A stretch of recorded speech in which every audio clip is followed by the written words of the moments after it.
Ladies and gentlemen in attendance, boxing fans joining us across the nation on Fox, and sports fans joining us around the world, we welcome you to the city of brotherly love and the core state Spectrum here in Philadelphia, Pennsylvania, for the featured bout of the evening, brought to you by Don King Productions and Miller Lite.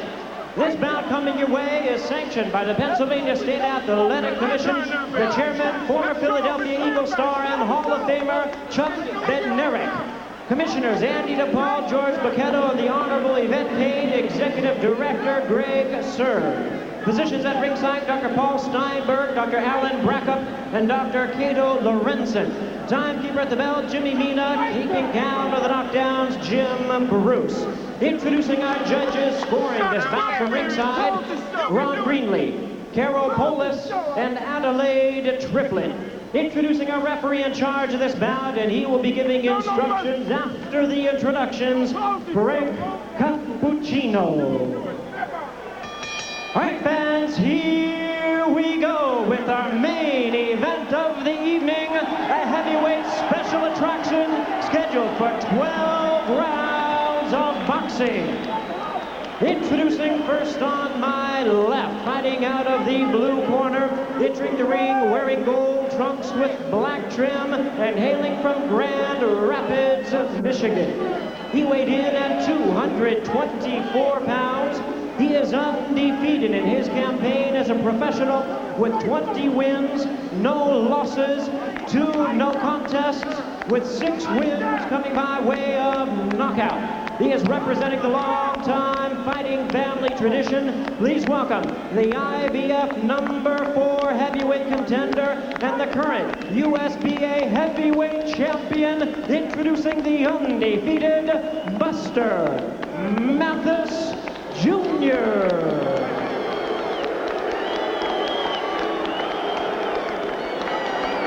And his opponent across the ring in the red corner, really needing no introduction the world over.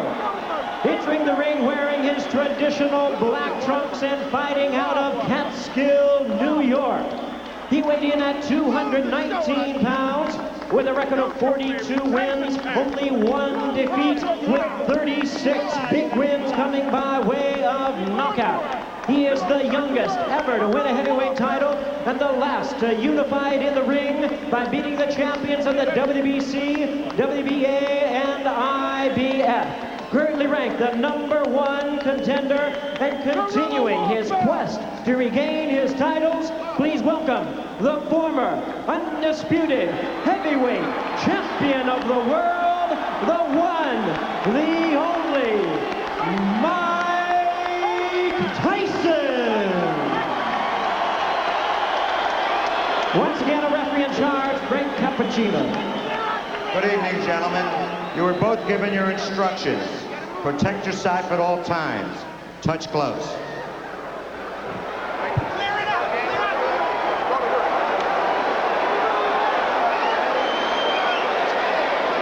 Well, for Buster Mathis Jr., his father, the one-time heavyweight contender, Buster Mathis Sr., who died of a heart attack 3 months ago, gave his son, Sean O'Grady, a word of advice about intimidation. Yeah, he said, even if you can't be a champ, you can make a lot of money. This business isn't always about hitting or getting hit. Get in there, box, and move. Walk around a fighter like Mike Tyson. Don't be intimidated. And here we go, and Mathis just falling down, not being struck by Tyson, who himself missed on a left uppercut to begin things here. He ran right at Mike Tyson, much like Peter McNeely did, which he thought was interesting. Said Mike didn't handle pressure too well. Well, this is interesting because that's like a lamb walking to the slaughter. He ran to the slaughter. Well, he was surprised that Peter McNeely was able to back up on Mike Tyson, and that's what he's trying to do. Put him back on his heels. A fighter doesn't have as much power backing up. Oh, and another missed uppercut by Mike Tyson. One of the things that the strategy involved with Buster Mathis Jr. tonight, be defensive. And again, Tyson continues to miss. And missing again, and missing again. And Mathis lands. It takes more out of a fighter to swing and miss than to swing and hit. Yeah, his own body would have to stop the punch as opposed to the other body stopping it for him. And He said he was a good slipper. So far, he's lived up to it. Mike was a bit wild in the Peter McNeely fight back in August. Nothing much in terms of evaluation gained there. I think tonight there won't be an evaluation. But you know, in those punches of that Peter McNeely fight, he missed many times like he's done the first part of this round. Well, by pinning Tyson against the ropes, he almost guarantees he'll last the round, especially with those 224 pounds. Tyson connects right there, and Mathis comes back with the right uppercut. Mathis is trying to stay so close that Mike can't wind up with any of those big bombs and hit him. So far, it's worked. Do you like the strategy? So far, it's not bad. Jumping in, jumping out, pressing Mike, staying inside. We'll see what happens when he gets hit, though. Body punches. There's a shot by Mike Tyson with the left. Well, Buster said, I have to get his respect early, so I'm going to go in with a barrage in the early part of this fight, and I think he has done that. And he has done a nice job of slipping on the inside, Buster has. He said that was the most underrated part of this game, the slipping. Yes. I have seen him in fights before where he wasn't slipping, where he did get hit. But tonight he's doing a good job slipping. Tyson missing again with the left uppercut. Tyson really trying to swing from the third row. Step back, Buster. Just briefly a moment ago, Mike switched to southpaw and threw like a right jab, which I thought was interesting. Well, it's not too hard right now to discern the early strategy by Buster Mathis. Oh, yeah, smother the power, get inside of it. What you can't do with a fighter like Mike Tyson, his hooks are too big. You can't go away from him. All he does is extends his hooks. Yeah. We have Bobby Chaz and Sean O'Grady and James Brown. Kevin Harlan ringside at Philadelphia Spectrum. We are through with round one, and Buster Mathis has lasted.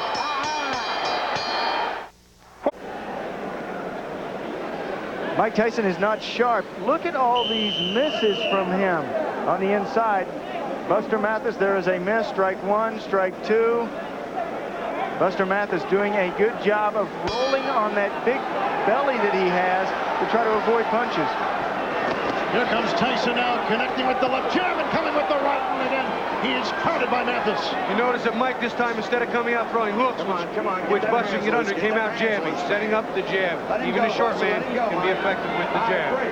Mathis picked off some of Tyson's shots with his glove and made and missed with his movement. That slipping we talked about before. And again, Tyson coming and missing again with the left hook. But swinging with a lot of power. Swinging and missing, Mike Tyson. Says that he is physically stronger now. Oh, low blow from Buster Mathis. Mathis had to do something to take away that barrage from Mike Tyson. He didn't want to be intimidated. Bobby Chaz, what about the size, the height of Mathis and Tyson going up against a guy almost shorter? Well, you know, that's a funny thing, because I used to tell people, listen, if I ever go up to heavyweight and I fought Mike, I'd get underneath Mike. He'd have to punch down at me, which is something he's not only not used to, but not as good at. And you're going to see some quick combinations by Mathis. There's the combination right there, and that's exactly what Mathis is doing. There is no quit in Buster Mathis. Game young man. And he's taking it to Mike Tyson. Tyson's the one trying to hold on. No one thought that Buster Mathis Jr. would last through round one. He has done that, and he is halfway through round two. Now, as we spoke about before, the jury's still out until he fights the top contender. Well, some of his detractors may say, wow, Buster Mathis manhandled him at points.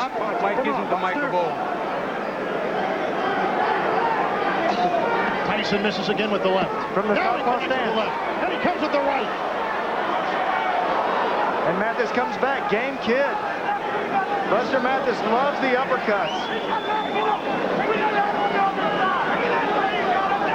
There is his best punch. Watch on the inside. You turn your palm in and throw that uppercut. Both of them trading them. Counter punching. There's a body blow thrown with the heavy right by Mike Tyson. Mathis says he has more power in the right hand than the left. His style is moving his head, slipping inside, fast hands with sharp punches. See, this is one thing bigger, taller fighters can't do to Mike. Can't get under the ground. That was the right shot to the thigh. On the hip bone. If you can hit your opponent on the hip bone and get away with it, he won't be able to walk as well. He'll notice that tomorrow. He can wait till tomorrow. He has to last tonight. Oh, he'll feel every punch tomorrow. Oh, and there is a nice right uppercut. And then Tyson counters himself. Now it's changing throws. Mike is still missing a lot of big shots. Big, clean shots that the big, tall guys don't get out of the way of. The little man seems to be able to. Tyson again missing with the left. Underneath. All the way back in your corner. All the way back in your corner. Now you Go to the third round. Non-stop action in this battle between two big heavyweights. And I'm surprised that Buster Mathis Jr. has lasted into the third round against Mike Tyson. I think he's got Mike a little mad now. Mike seems to have a little bit different attitude. He's got to work him behind the jab. I can't believe I'm saying this, but Mike Tyson's to step back and jab. Yeah, they're telling him between rounds. Jay Bright saying 5, 6, 7 punch combinations behind the jab. Whoa. Tyson missing twice with the right. Oh, Mathis felt that right there, and again he plows into Tyson in the ropes.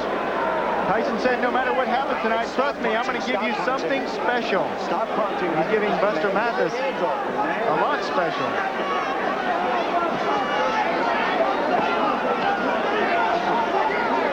Mathis has been crowded. Mathis has been slipping punches. Mathis has been ducking. And it's caused Tyson to miss numerous times on big, wild shots. Well, they're very happy in the corner of Buster Mathis. They know that Mike Tyson has 27 KOs in the first 3 rounds. So you have to get past those first 3. Joey Ferriello in his corner. Frank Cappuccino separating the two. They're staying close. Down low once again with the right uppercut goes Buster Mathis. This is going to turn into a little bit of a wall. Duck, duck, duck, come inside, hold on. Duck, duck, duck, throw a few punches, hold on. It's going to become a little bit of a waltz now. Now this is the first time that Tyson has had Mathis up against the ropes. Body punches, and Mathis trying to fight his way out of it. Oh, you can hear him too. And a miss by Tyson. Mike's loading up a little too much. Buster can see some of them coming. He's getting out of the way of most of them. All right, break. Come on. Man. Listen, when I say break, I want you both to break. Frank Cappuccino. Oh, Tyson caught with the right uppercut right there. See what Mike's doing? He's stepping now. He's coming in and stepping off and firing the uppercut, waiting for Buster to Douglas, Buster Mathis to duck and come up with the shots. Missing again by ducking. Yeah, trying to get the angle is Tyson. Use that right-footed pivot, swing around on your opponent's side, and then crack. Oh, he got a right uppercut. Another right uppercut, and down goes Mathis. See, he stepped back and did it again. Stepped off and around and ripped that uppercut to where Mathis was ducking right into it. 9, 10. He didn't beat the count. A devastating right uppercut. 2 of them by Mike Tyson, and he is knocked down Buster Mathis Jr.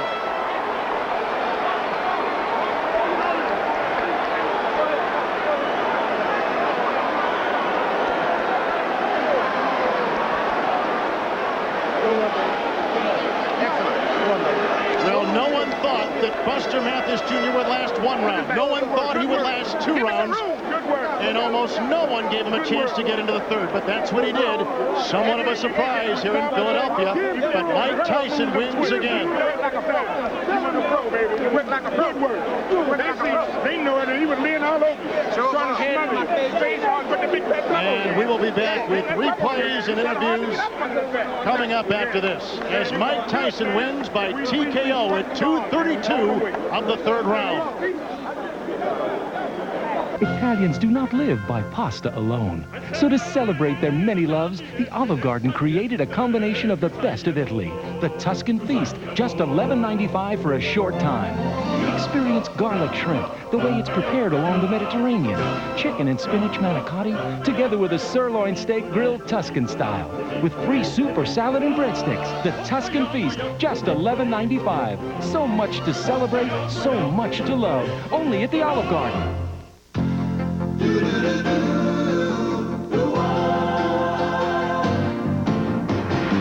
It doesn't matter what comes, fresh goes better in life. With Mentos fresh and full of life. Nothing gets to you, staying fresh, staying cool. With Mentos fresh and full of life. Fresh goes better, Mentos fresh goes better with Mentos fresh and full of life. Mentos, the fresh maker. areas. The next time you go to the dentist, he can improve the way you care for your teeth and gums without drilling or buzzing a thing. And all you have to do is this. Introducing Crest Plus Gum Care. It not only helps fight cavities, it can actually control the bacteria that harm your gums. It's the only toothpaste proven to help get your gums healthier. New Crest Plus Gum Care. It's just what the dentist ordered. Right now, for a decision on the Mathis Tyson bout, let's go to our ring announcer, Jimmy Lennon Jr. Ladies and gentlemen, we have the time of 2 minutes, 32 seconds in round number 3. Our referee in charge, Frank Cappuccino, reaches the count of 10. The winner by way of knockout, Mike Tyson.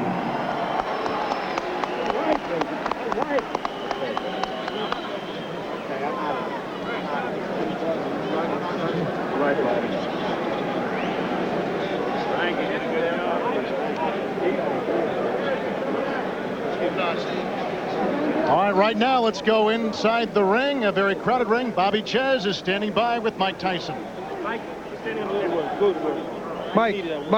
did you expect him to come straight at you the way he did? Did you expect him to try and crowd you and walk into your power? I expect him to do many things. I expect him to move around, run because he's able to do that, and I expect him to smother me because he's been very successful. But I'm very familiar with his style of fighting. I was raised, and I'm the best at that style of fighting. I know every move he was making. That's how come when I did a couple of particular moves, he was stunned. He didn't expect them. We're going to lead you into a replay here. I want you to call it for us when you see it. We're going to put it up here on the monitor in a couple of seconds.